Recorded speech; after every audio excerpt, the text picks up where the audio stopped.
This is the 1 to 4 round connector. Lay the wire in between the top peg and the acrylic raised portion. Wrap around, come down the side, and wrap around the first peg. Then the second, and the third, and the fourth. Then up and around the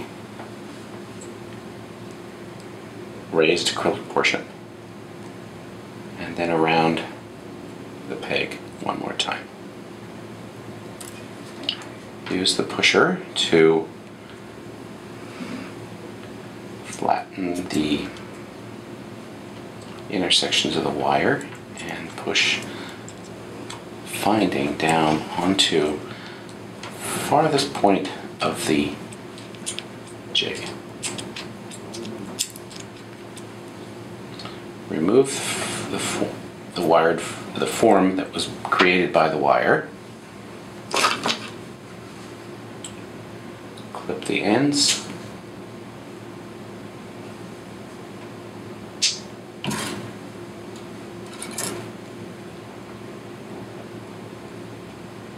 Turn these so that they're facing one another.